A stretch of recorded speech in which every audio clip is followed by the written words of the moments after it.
Hey there, first grade. Miss Hershey here with our first trimester 2 assignment, and we are going to be making a tie-dye color wheel. So for today, you are going to need crayons. You're going to need a piece of paper, our heavy-duty watercolor paper or cardstock or your heavy drawing paper. You're going to need your watercolors, your brushes, and a water cup. So that's everything you're going to need to gather that for today. So if you need to get all that together, go ahead and pause the video and get it together. Otherwise, we're going to start. So we're going to start with primary colors are red, yellow, and blue. And you'll see I have some broken crayons. My motto is that broken crayons still color. So we're going to go ahead and use our broken crayon. So I want you to first find the middle of your paper, however best you can, and we're going to make a mark in the middle of our paper with our red crayon, our primary color red. Then what I'm going to do is I'm going to take this and I'm going to use that mark and I'm going to make the letter C. Okay? Then I'm going to take my C and I'm going to wind it around to the corner of my paper, making sort of a curvy line. It's got a nice curve to it and a little curl. Okay? Now we're going to scribble our line. So I'm going to scribble, scribble, scribble, and as I go around, my scribbles are getting bigger.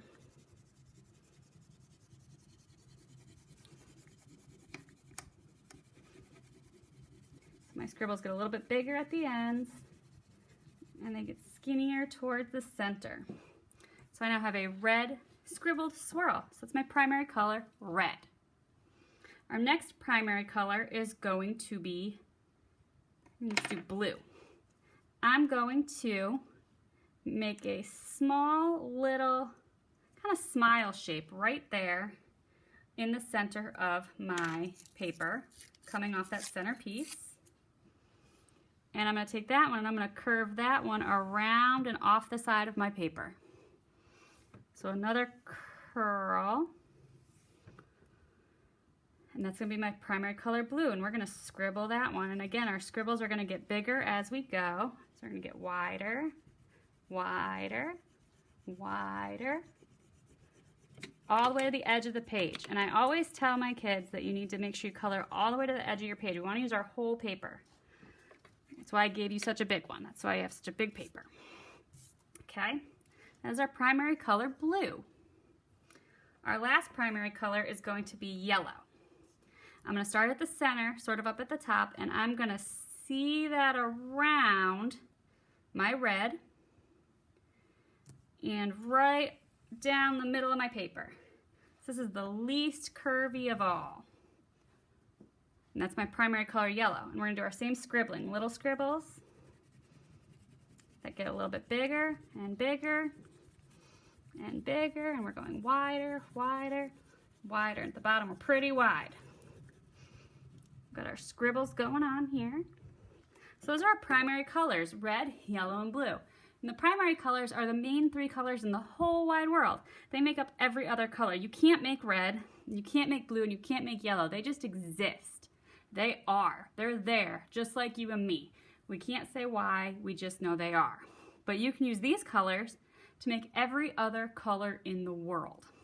So, when you mix red and blue together, you get purple or violet. So what we're going to do is we're going to take the area between our blue and between our red, and we're going to put the secondary color, violet. And we're going to scribble that in there. So that's between your blue and red, our first two colors. We're going to scribble in some purple. So purple is our secondary color because it's made of two primary colors. Scribble my purple, and if you get a little on top of your red, that's okay. And if you get a little on top of your blue, that's okay too. We want to make sure we're using that whole paper up. And if I'm going too fast, you just pause this video and you take your time. So we have primary red, secondary purple, primary blue. We skip down to primary yellow.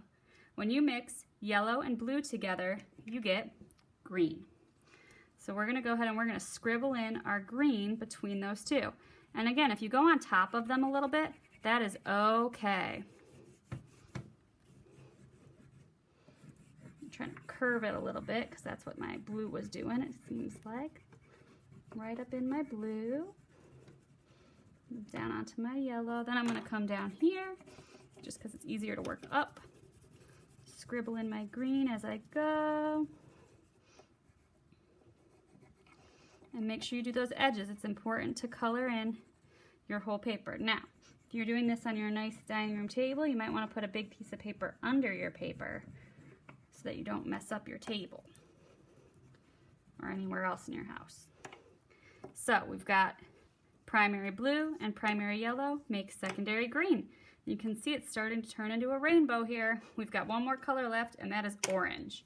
Primary red plus primary yellow makes secondary orange. So between my red and yellow, I'm going to go ahead and I'm going to put my orange.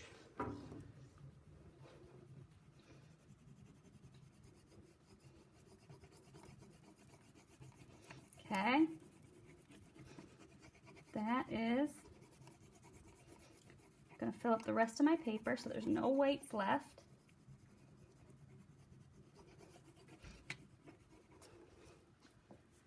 And there is my tie-dye color wheel. So we've got red, orange, yellow, green, blue, violet. Our 6 main colors, our 3 primaries, and our 3 secondaries. That make up the color wheel. So to make it look even more tie-dye, we're going to have a little fun here. I'm going to paint it. So you can take your crayons, you can put them to the side. We are done with them. And grab out your watercolor and your water cup. So for those of you who are not familiar with watercolor paints, first we got to get our brush wet. So we're going to put it in the water and we're going to stir very gentle. When you're stirring, there shouldn't be any noise. You shouldn't hear any splashing and you shouldn't hear your brush hitting your cup. And you're going to take it to the edge and you're going to gently wipe it 1, 2, 3 times to get the extra water off. Then our paint, we like to be gentle on our paint. I like to think like you're petting a puppy. You would only pet your puppy in one direction. You would not pet your puppy back and forth, and you would not pet a puppy in circles. You only pet a puppy in one direction. So I'm brushing my paint across the top in one direction. Now when the bristles of my brush start to look yellow, I know I have enough colors. We're going to start with primary yellow because it's our lightest color. And what I'm going to do is I'm going to take my yellow paint and I'm going to paint right over my yellow crayon. I need to go back and get more paint. So you might have seen I got some water and now I've got some more paint. And I'm painting a little on my orange, all on my yellow, and a little bit on my green. Just trying to fill in all those white spots with the remaining yellow. Okay, and we've got to rinse our brush. We want to get the yellow off so we don't make our paints dirty. So I'm going to stir, stir, stir. I'm going to wipe 1, 2, 3 times, and I'm going to go to orange.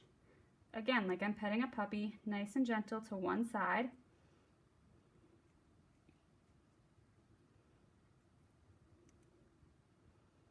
And now I'm going to go on top of my orange with my orange paint. And I have a lot of orange to finish.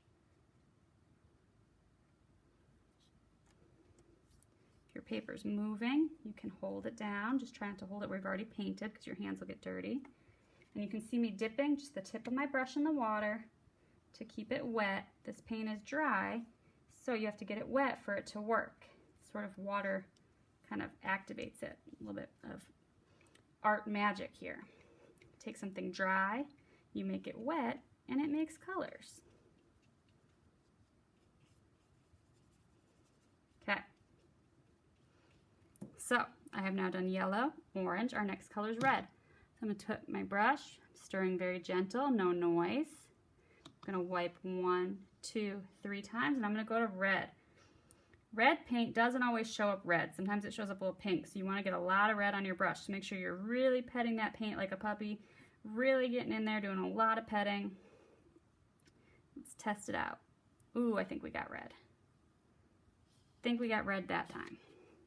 I'm going to dip just the tip of my brush, go back, I'm going to hold my paper, and I like to do both edges of my color first, so I did the orange edge and the purple edge, and then I go back and fill in the middle. The other thing you're going to notice, I'm doing very long brush strokes. I'm touching my paper at the top and pulling it very far down, and I'm only going in one direction. I'm not scratching back and forth with my brush. I'm not going like this. I'm not going like this. very gentle with my brush. That's how brushes like to be treated. Stir, wipe 1, 2, 3. I'm gonna go to this purple paint, gentle again. This isn't the most purple paint in the world, but it's gonna be all right. So I'm gonna do right along my red. Can even go on top of my red a little bit, get a little more paint, a little water. Now I'm gonna do my blue edge of my purple, a little bit on my blue. I'm just gonna go back and fill in that middle. I got a little on the table. Make sure that's okay at your house before you do that. I can wipe my table up. You can see that the white paper is filling in with this paint and our crayon is staying nice and dark.